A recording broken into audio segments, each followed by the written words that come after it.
La Bible, livre de Dieu ou d'un peuple?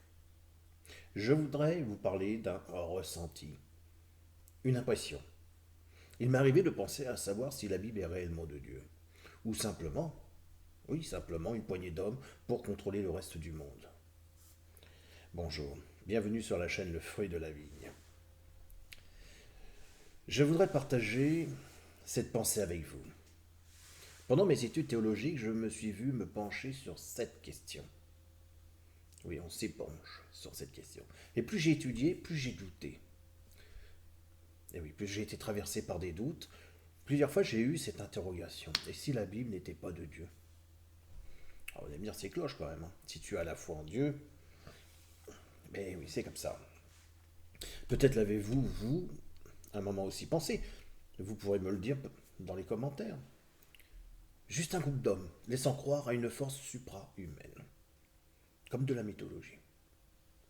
Si maintenant il existe des êtres autres qu'humains qui utiliseraient ce groupe d'hommes pour écrire la continuité de la Bible, le Dieu de la Bible n'est peut-être qu'un Dieu qui divise. Au moment où Satan a dévoyé Adam, ce qui a amorcé mon doute chez moi et fait émerger mon péché, l'homme tiré du sol va réécrire l'histoire, insufflée par Satan, de l'humanité sur la quantité de savoir qu'il peut plus qu'entrevoir. Il n'était peut-être pas le Dieu dont je pense, mais plutôt une sorte d'héritage d'un peuple, oui, d'un peuple, pour assouvir à la fin de ce siècle l'ensemble de l'humanité. À partir des textes fondateurs dans la fraude délibérée et surtout de la bonne foi qui se sont conjugués pour construire le mythe de ce Dieu biblique. Alors je suis tordu. Aujourd'hui, j'ai des pensées vraiment tordues. Mais il m'arrive de douter et de me poser des questions, comme ce genre de questions.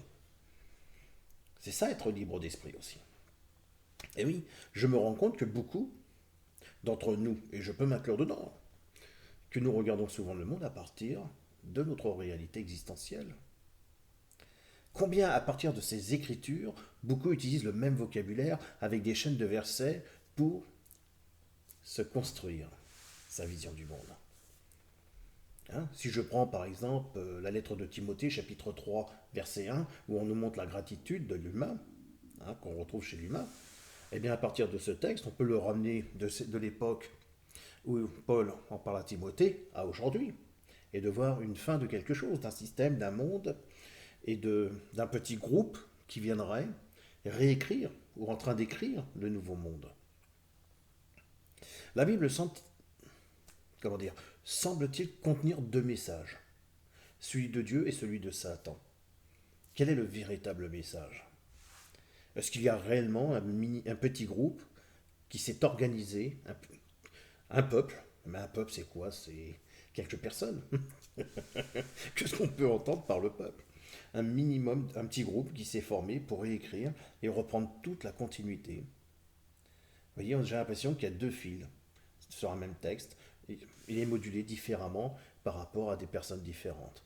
En tout cas, je vous laisse le soin d'en discuter dans les commentaires.